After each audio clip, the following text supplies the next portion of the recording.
People of the universe, I'm Matt Micucci and this is Matt's Art Chat, my weekly series of podcast conversations about the arts with creators, curators and art lovers from all over the world.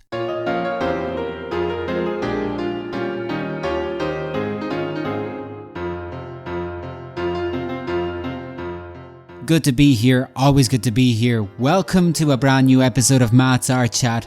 On today's podcast, I am joined by painter LACHLAN GOUDIE, and we will be talking about his upcoming exhibition Once Upon a Time, which will run at the Scottish Gallery in Edinburgh, Scotland, from the 28th of October to the 25th of November.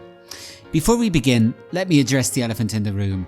If you are watching the video version on YouTube of this episode, you will notice that I decided not to record a video introduction and begin to focus on the audio as well. The series was always primarily designed as an audio podcast, and I felt that recording a video introduction slowed down the process.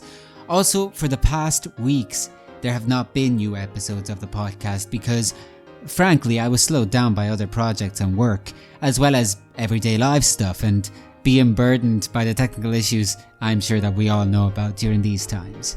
But I do feel that my wish to talk about the arts is greater than my better judgment, and as we appear to approach another difficult period and coronavirus cases are on the rise again, my need to contribute to a wider dialogue on the arts and on culture is just stronger than ever, and I can't help but heed that call. Of course, I had pictured 2020 as different, and I had much different projects in mind, which were unfortunately impacted by the coronavirus pandemic. And LACHLAN actually has a similar story to share with us, as he talks about how this particular exhibition, Once Upon a Time, originated from a sudden change of plans as a result of the pandemic, which prompted him to explore the theme of fairy tales and expand on his interest on the theme of nature. As usual, I also wanted to find out more about the origins of LACHLAN's interest in the arts, and given that he is a broadcaster and author as well, I also wanted to document his thoughts on the current state of the discourse and dialogue around the arts at large. It was a fascinating conversation that I am happy to share with you. Let's begin.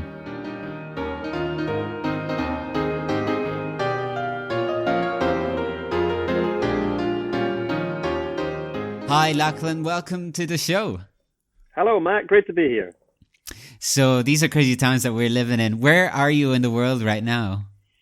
Well, I'm in my studio in London, which is actually in my home, and I'm looking out at a beautiful sunny day in London. So you might even think that the world wasn't in crisis looking out at such a lovely weather, but of course we're up to our necks in it. Oh, yeah. These are really crazy times that we're living in, And we'll get to talking a little bit about that because I feel like from what I understand, your new exhibition was sort of originated from these times and has a lot to do with these times too, in terms of representing the situation that we're living in a very particular and interesting way. But what I like to do with these podcasts is I like to start off these conversations with sort of a relatively broad question to find out a bit more about the person I'm speaking with. This is the first time that I have the pleasure of speaking with you, so feel free to answer this question in whatever way you like. But when did you realize that you were interested in the arts? Well, I grew up in a kind of creative and artistic household. I had the great fortune of having a father who was a painter in Glasgow in Scotland, where I was born and grew up. And my dad was he was pretty damn good. He was a wonderful portrait painter, a great landscape painter and still life painter, and he was figurative in his style, and the approach that he had to the canvas was very much influenced by the training he had at Glasgow School of Art and the history of the kind of painters that had been through that establishment. So I grew up in this home, and I regularly had my own portrait painted, somewhat reluctantly on my behalf, but by my dad, and I would pose on Saturday mornings, and gradually I would watch as my dad busied himself, and I became very familiar with the practices and the techniques of an artist's studio. It was quite an education. So your father was supportive when you decided to sort of become a painter yourself? Yeah, well, I mean, I have a brother and a sister, and like all kids, we all drew and painted when we were little, and we were fortunate. My dad would give us big sheets of paper to work on, and there was always, the charcoal or some pencils around. But he was never formally engaged in sort of training or teaching any of us. He would watch what we were up to, and he would always encourage. And gradually, I think he could see that whilst maybe my brother and sister began to have other interests, painting and drawing was something which, from a very early age, I was kind of driven to do. And I think that if you're going to kind of forge a career in the art world, it's probably quite important that it actually is a sort of vocation. It's something that you are compelled to do. So as a 4-year-old, I was drawing away and painting, and he began to, I think, nudge me towards, copying the work of certain artists, towards looking at other paintings a bit more. And throughout my childhood, he was always there to counsel me and sometimes infuriate me as he advised me on what I should be doing in the different paintings I was working on. So yeah, he was an important figure, but never in a sort of pushy way. It wasn't one of those sort of relationships where my parents were driving me on to be an artist. They just kept an eye on it, and whatever I kind of expressed an interest in doing, they would support me. What artists did your father encourage you to copy, as you said?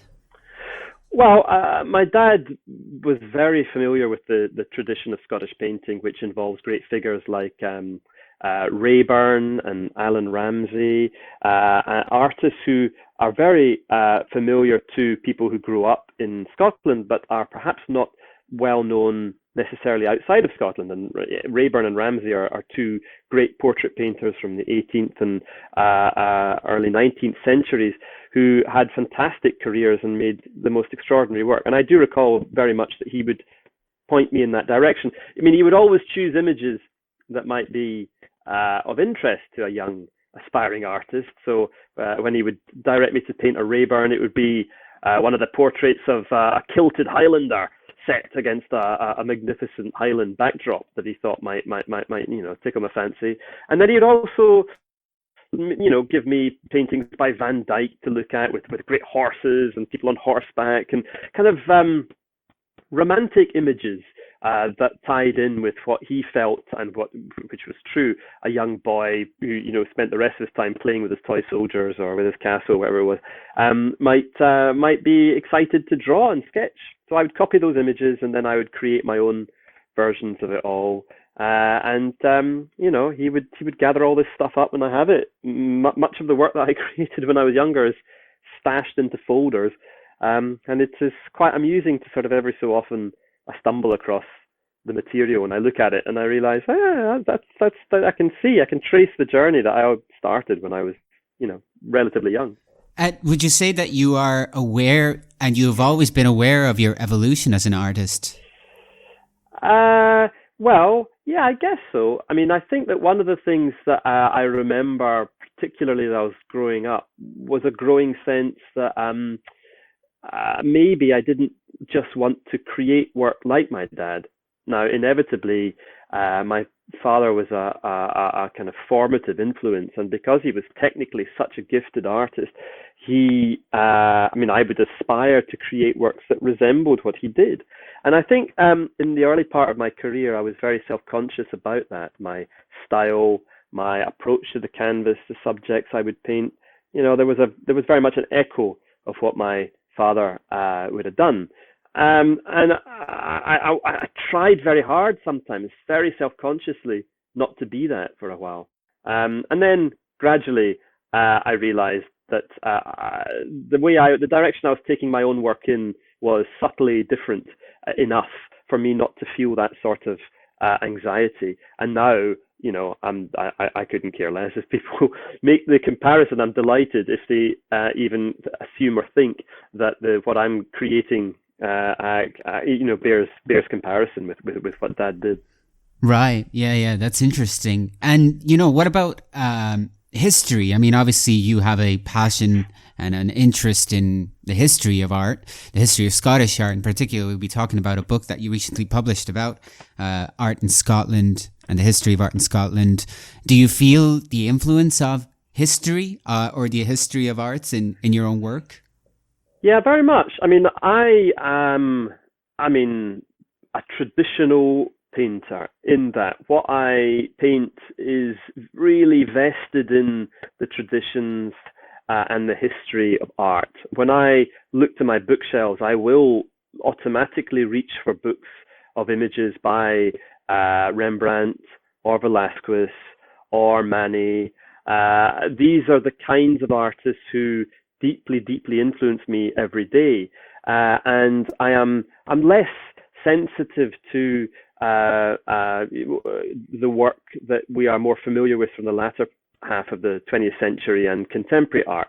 I live in the past, and some people might look at my work and think it looks a bit old-fashioned. I too spend my time creating, but I'm very comfortable with the work that I produce. I'm very comfortable in the approach I have to my easel, and I rely very heavily upon my knowledge of art history and upon my ability to kind of learn from great artists from in the past. I really do believe that some of the most important lessons an aspiring artist can take are simply by looking, as I did when I was a child, at the original paintings or even at the reproductions of paintings by seminal artists from history, from Giotto to Velázquez.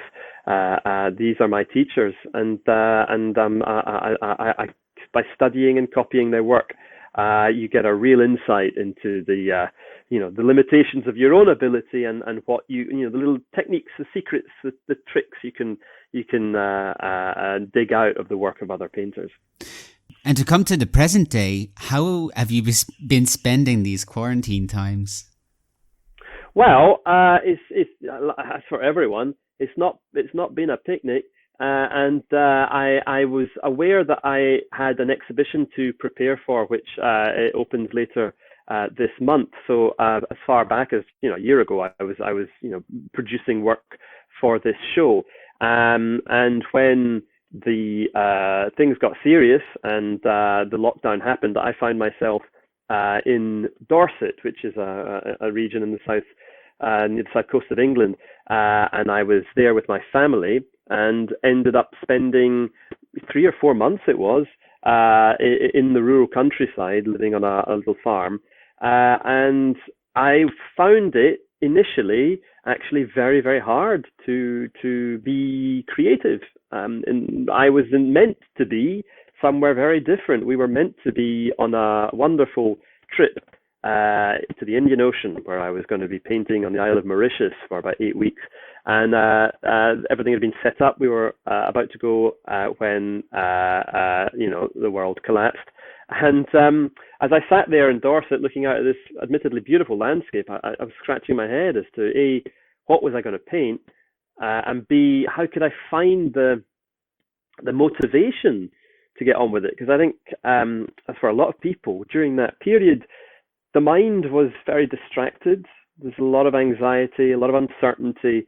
And whilst I think some folk might consider painting or drawing just to be a sort of playtime activity that doesn't really, you can do anywhere, anytime, it's very important for me anyway that I can immerse myself in the activity, that I feel emotionally and intellectually immersed in the challenge. And when I'm so distracted as I was back in early March, it was phenomenally hard to just pick up the brushes and not feel just a bit dispirited. But gradually, as the seasons began to follow one another, as late winter turned into spring and spring into summer, I find myself painting the landscape around me, the flowers and the blossoming on the trees and blooming, the kind of resurgence of life in nature, and that in itself became a kind of great spur for me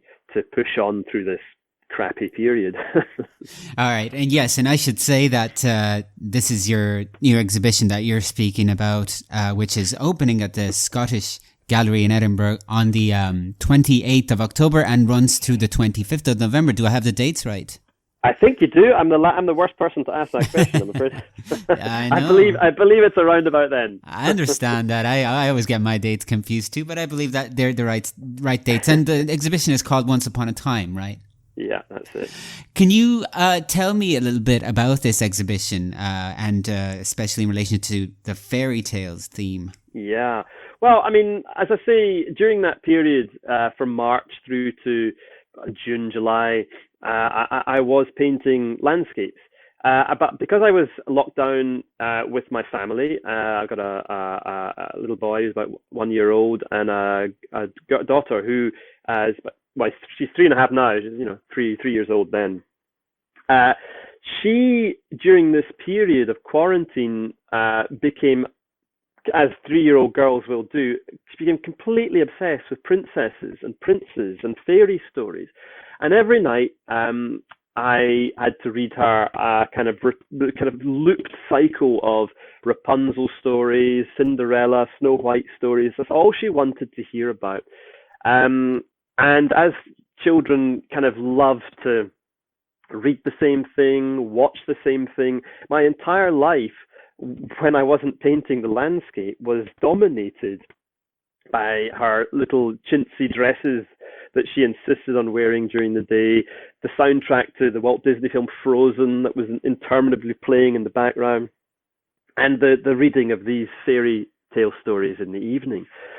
And it slightly drove me mad until I began to sort of give into it. And most particularly when I'd be painting and I'd notice Clementine, my daughter, returning from a walk with her mum and brother.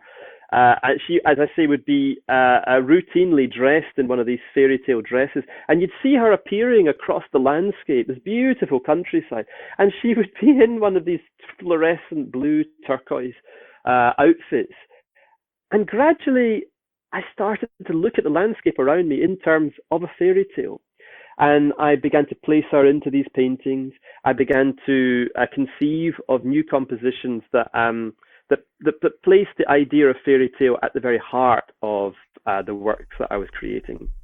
So, so as I was just going to say, that's really intriguing. Your daughter sort of became a guide for you to gain a new perspective on where you were at that time. Yeah, she did, and it was very organic. It was very natural. I think it's when you've got an exhibition coming up, it can be tricky. You can sometimes, I mean, I always find it helpful to have a sort of theme or an idea in my mind about what this show is going to be about. And occasionally, there's no, you don't have an idea to work with, and you can force it. You can try and contrive something that doesn't feel entirely organic. And so as I found, the original exhibition was going to be, as I say, landscapes from Mauritius and the Indian Ocean, which were going to be exhibited alongside landscapes from the Arctic Circle, paintings that I was creating derived from sketches that I'd done in the Lofoten Islands off the Norwegian coast up at the Arctic Circle. I'd created these works some years ago and was also painting my way through a cycle of larger landscapes based on that source material. So the exhibition was intended to have these sort of polar opposites. And given that I was now not able to travel to the Indian Ocean, I was at a loss. What's this show going to be about? So Clementine gifted me this theme, and in the process, the paintings that I had already been working on from Norway, they too began to evolve much more into images inspired by fairy tales, and they really lent themselves to that. Great snow-covered landscapes, huge mountainscapes, frozen fjords. I mean, it was the Snow Queen. It really was a fairy tale picture book landscape, and so very naturally the exhibition began to flow together in a way that gave me the motivation to really get going. We're going to take a short break and return to the podcast conversation with LACHLAN GOUDIE shortly. But first, did you know that there are many other Matt's Art Chat podcasts for you to check out on YouTube, Spotify, Podbean, Mixcloud, and many other streaming platforms? To keep track of them, I suggest visiting my personal website, inartematt.com. That's INARTEMATT.com. The series has featured several interesting conversations thus far, including one with acclaimed architect John Marks, that includes his thoughts on tendencies in modern architecture. Friends of mine were asking, why are the buildings in Silicon Valley so ugly? And I think I had a really smart-ass answer at the beginning, but later I thought about it, and I think the next day I was talking to them again, and I said, well, the thing about architecture that you may not realize is architects have not been allowed to design beautiful buildings in the last 50 years. And they said, isn't that absurd? Isn't that what you're supposed to do? And I said, you would think so, but we're not allowed. And it's an interesting concept because most people, when they think about it, they said, you know what, you're right. There aren't that many buildings that I enjoy or I connect to emotionally that are modern. You know, I sort of, not that they're historicist oriented people, you know, they like modern culture, they like modern life, but the architecture hasn't gone there with them. You can look for that interview and more Matt's Art Chat podcasts on YouTube, Spotify, Podbean, and Mixcloud, as well as other streaming platforms. And to keep up with them, you can check out my personal website, inartematt.com. But now, let's get back to our chat with LACHLAN GOUDIE.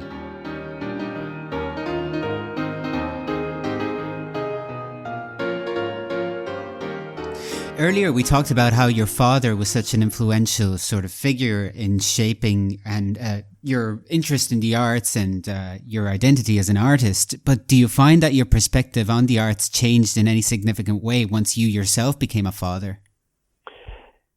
Yes. Well, for a start, I've inherited all these portraits that my dad painted of me when I was young. And, you know, I have them around and I love them. But it was not until I had kids that I look, you know, you look at your children and invariably, well, at least hopefully, you see a resemblance. And in my daughter, there's a very kind of strong physical resemblance to me. And then when I turned to my collection of paintings that I'd inherited from my dad and looked at these portraits of me when I was young, I was kind of bedazzled to see that what I was looking at was in essence a portrait of my young daughter, because the facial resemblances were so strong. And I just found it quite amazing how art, how a portrait, how a painting can churn up so much in terms of our human relationship with an image. I mean, it's so different from photography. A portrait is not this frozen moment in time. It's a constantly breathing evocation of the soul of the sitter. And in this case, my being, my essence, I was looking at in these portraits of me as a 4-year-old was transferable to the young person who was now part of my life, my daughter. And I mean, that's a real blinder when you realize that art has this kind of other level, this other power. And so as a dad, I was so grateful to have these images. But also, when you have kids, I mean, Clementine is incessantly wanting to sketch and draw and make a mess, and it's sort of, I think it's a universal urge in young children. They want to make their mark. It's a human instinct, and what is so uplifting about a young child's energy and enthusiasm for creativity is that they really couldn't give two hoots about what the end result is. It's the process that they find thrilling. And that for me was a sort of confirmation of what I've always wanted to write about or talk about when I discuss art or make films about art. I am led not by, you know, the meaning of a work of art, not by the kind of cerebral interrogation of what the artist's life was like and how they came to the point where they created. I'm all about the process, because it is in the kind of battle that an artist has with his materials and the canvas that you can really trace the development of an image, why it came to look the way it did, is, in my opinion, 90% dirty fingers and paintbrush struggle, and then the concept, the conceit, works its way into that. But whenever I start a painting, I never end up with what I thought I was going to have at the beginning. The process leads me much more than what I intellectually intend to do. The accidents of creativity are vital to what I end up with on canvas. And to see in my kids that absolute exuberance in the process, that love for it, that carelessness, it's just like a superpower.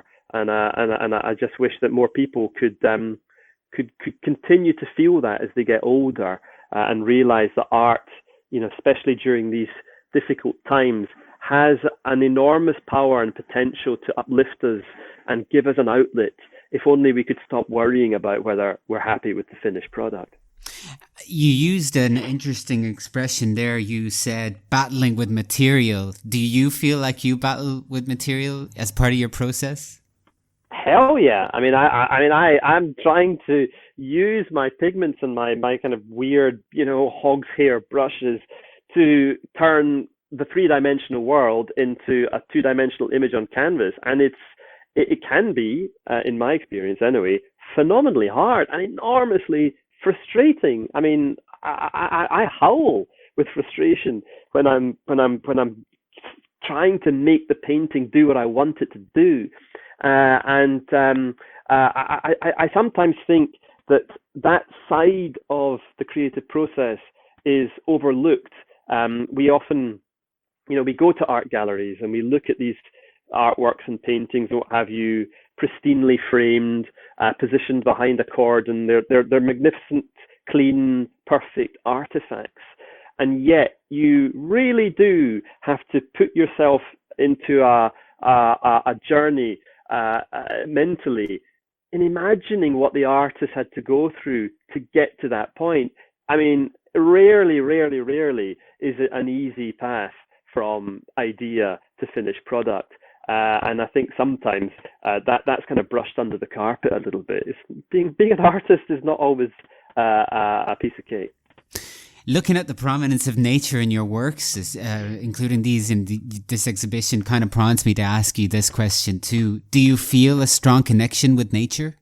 Yeah, I think that I am possibly at my happiest when I'm outside painting landscapes.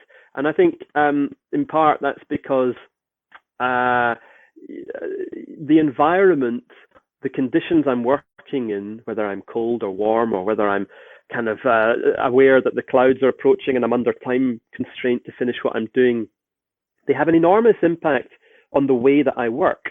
So nature, the environment that I'm in when I'm painting a landscape, is a co-partner or a partner even in helping this image come to its conclusion. Sometimes nature gets in the way and frustrates what I meant to do, but the results can, even in those circumstances, be quite interesting. So I find being outside in the natural world, painting, a hugely uplifting activity, and it's a blessing for me as an artist that can be part of my job description. I spend a lot of time at my computer, but I'm not kind of stuck there. I'm not bound to it in the way that conventionally a lot of people are nowadays, and so I'm very lucky. Just listening to you kind of talk about your process and your interests kind of makes me also want to ask you whether you see the process of the creation of your artworks as more physical or spiritual. Well, there's definitely there's got to be a bit of both. Sometimes, if it's only physical, if it's only like pushing the paint around, and sometimes that's all you can muster, then I will generally produce one kind of painting.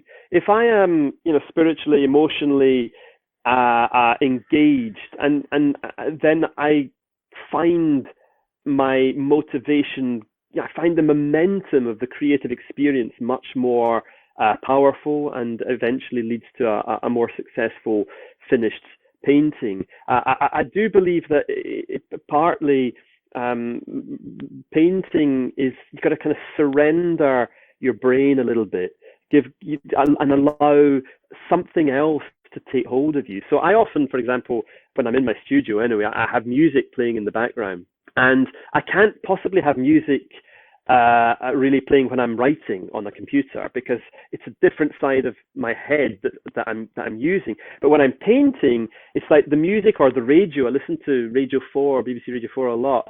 I can listen to things. I can follow narratives whilst I'm painting, and it's almost like I'm doing it on purpose.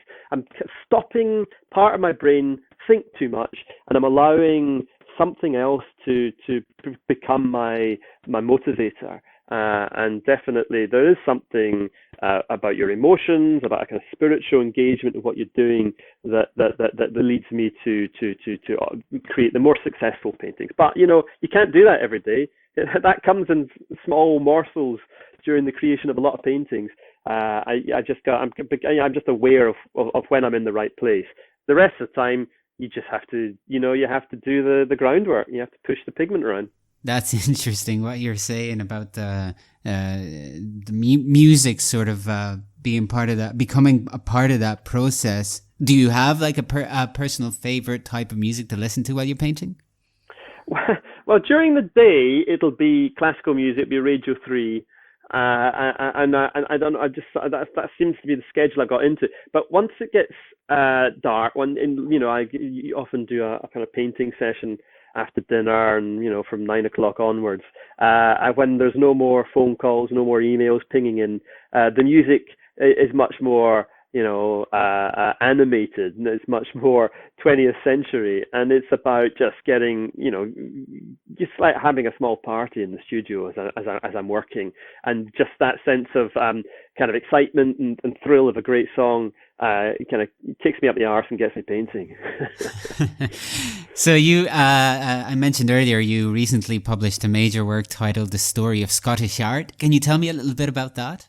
Yeah, well, in 2016, I made a series of television programs for the BBC about the story of Scottish art, and it was a survey of art history in Scotland from 3000 BC to the present day, and it was 4 hours of telly. And when I'd finished the series, I realised that there were obviously a lot of gaps, a lot of ground that I hadn't covered, and so producing the book, which took me another 4 or 5 years, was an opportunity to write something that was a little more comprehensive. It's not an academic textbook. It's not a complete survey of Scottish artists or creative folk in Scotland throughout that period. It is my own personal journey through the subject, led by the artists and the artifacts, the objects that I find most compelling and most exciting, and indeed the painters and creators that feed into the work that I produce. It was a wonderful experience to write the book, and I found it difficult, but I learned a huge amount, and I think I'm a better painter for it. Yeah. I started our conversation, which by the way has been really fascinating, with a general question about when you became interested in the arts. So I just kind of wanted to sort of end it with another perhaps general question, more inspired by your work in broadcasting, actually, which you briefly mentioned there, and just as a scholar and a writer and an author and a champion of cultural heritage at large and the arts. So we are now at this moment obviously communicating via the power of the internet, and the podcast will be uploaded on various streaming platforms and on the internet. But what I kind of wanted to ask you is, what do you feel is the state of the discourse and dialogue around the arts today, also given the rise and evolution of the so-called new technologies? Well, I think there's never been a time when there has been more art, more artists, more access to art. And I think that there has been a bit of a struggle going on about who are the gatekeepers of art and creativity. And, in the last 50 years or so, the way that people communicate about art, the way that people engage in, sell, and value art has, I think, become a little bit opaque. A lot of curators, a lot of experts a lot of people have got in the way of what I believe to be one of the principal reasons for why art is so important, which is an instinctive, personal, and emotional connection that every individual is capable of with the art that surrounds us. You don't need a gatekeeper to explain to you what a painting is about. You don't need a curator's panel next to a painting for you to benefit from the artwork that you've stood in front of. And you certainly don't need a degree in order to elucidate the meaning from the art that I think matters most.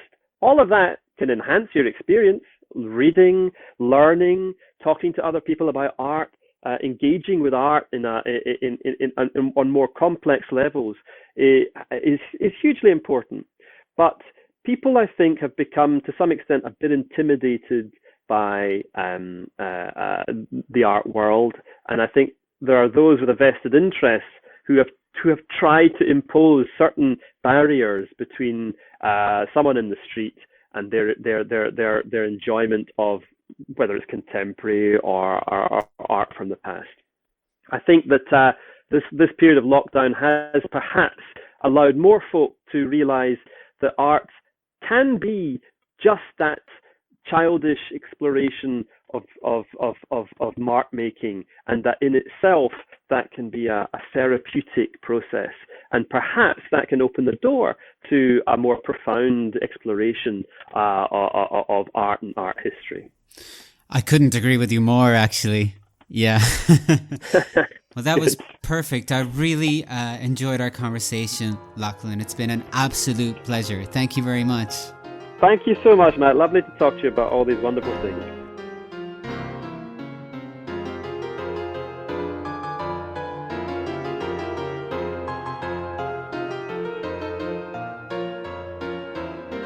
Thank you very much for listening to this brand new episode of Matt's Art Chat. To listen to more of my podcast conversations with creators, curators, and art lovers from all over the world, check out Matt's Art Chat on YouTube, Spotify, Podbean, and Mixcloud, and keep up with any future episode on my personal website, inartematt.com. You can also follow me on @inartematt.com on Twitter. Thanks very much again for listening. Stay healthy, stay safe, stay strong, and I wish you well on your future artistic ventures.